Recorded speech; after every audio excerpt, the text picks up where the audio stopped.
Sir, जब से मोहम्मद यूनुस ने सत्ता संभाली है, बांग्लादेश में लोगों के बीच सरकार के प्रति असंतोष और अविश्वास बढ़ता जा रहा है।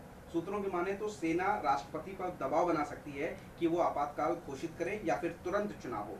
इसको आप किस तरह से देखते हैं? बहुत बहुत धन्यवाद। जब भी आपके चैनल पर होता हूँ बहुत अच्छा मुझे लगता है, आपके सवाल बड़े अहम होते हैं। पहली चीज़, बांग्लादेश को मैं अच्छी तरह से जानता हूँ, कई बार वहाँ गया हूँ।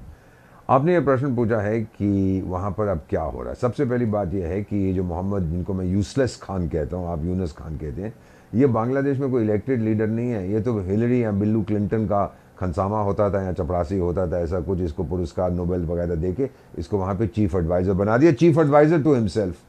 शेख हसीना को तो आपने निकाल दिया। ये मैंने अपने 53 साल के कूटनीतिक करियर में देखा है कि जब एक लीडर को आप निकाल देते हैं, सब इकट्ठे हो जाते हैं, इसको बाहर निकाल दो। चलिए मान लिया आप इकट्ठे हो गए, जब वो लीडर चला गया उसके बाद क्या होता है, फिर आपस में फूट पड़ती है। अब मैं चौधरी बनूंगा, मैं चौधरी बनूंगा। ये साहब तो अपने आप को चीफ एडवाइज़र टू हिमसेल्फ बना के बैठ गए हैं। कुछ स्टूडेंट्स को मिनिस्टर बना दिया था, वो छोड़ के चले गए हैं। तो अब सड़कों पर लोग क्या चाहते हैं? सबसे पहले महंगाई कम होनी चाहिए, आपकी अंतर्राष्ट्रीय छवि में सुधार होना चाहिए, स्ट्रांग लीडरशिप आपको चाहिए। ये गुनार मर्डल ने बहुत साल पहले सॉफ्ट स्टेट के बारे में कहा था। बांग्लादेश अब सॉफ्ट स्टेट बन गया है।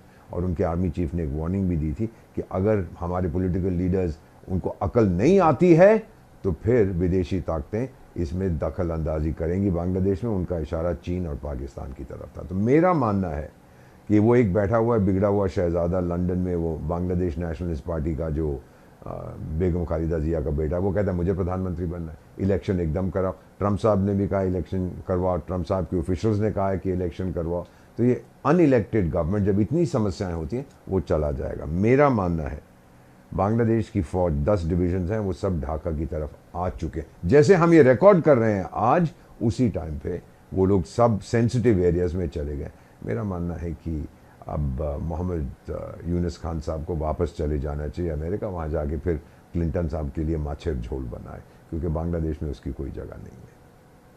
सर, विदेश मामलों के सर, देश के हालात को लेकर के सोमवार को बांग्लादेश की सेना ने राजनीतिक तनाव के बीच एक आपातकाल बैठक बुलाई है। इस बैठक में सेना के सीनियर ऑफिसर्स ने भी भाग लिया था।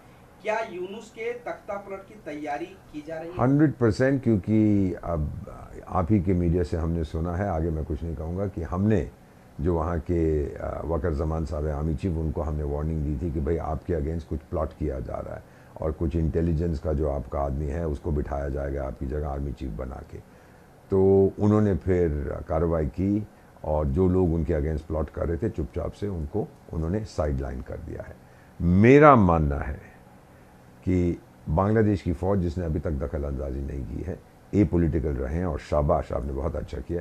लेकिन अब टाइम आ रहा है कि आपको अपने हाथ में सत्ता लेनी पड़ेगी, क्योंकि ये जो 4-5-6 हज़ार जिहादी हैं, ये बहुत बुरा नाम दे रहे हैं बांग्लादेश को। ये टेरराइज कर रहे हैं वहाँ की आबादी को। मैं बांग्लादेश और बंगाली लोगों के बारे में एक चीज़ आपको स्पष्ट रूप से कहता हूँ, बहुत से मेरे दोस्त हैं, मैं तो रहा हूँ। सबसे पहले उनको अपना कल्चर बहुत पसंद है, अपनी सभ्यता पसंद है, भाषा पसंद है, पोइट्री पसंद है, संगीत पसंद है। वो ये पॉलिटिक्स में इतना इंटरेस्ट नहीं लेते, जिहादी पॉलिटिक्स में। लेकिन 5-6 हज़ार लोगों ने कितने करोड़ लोगों को दबा रखा है, ये उनके ऊपर जुल्म ढा रहे हैं, माइनॉरिटीज़ के अगेंस्ट करें। बंगालीज ऐसे नहीं है। तो मोहम्मद यूनुस साहब, मेरी बात मानिए, अब आप 90 साल के होने वाले हैं, आप इलेक्शन कराते नहीं, आप सोचते हैं कि अगले 10,000 साल तक मैं चीफ एडवाइज़र रहूँगा। मेरी बात मानिए, मैं तो वेल विशर हूँ बांग्लादेश का। बिस्तरा बोरिया बांधे और चले जाइए, बांग्लादेश के लोग बहुत खुश होंगे, खुद सारे के सारे एयरपोर्ट पर आपको छोड़ने आए।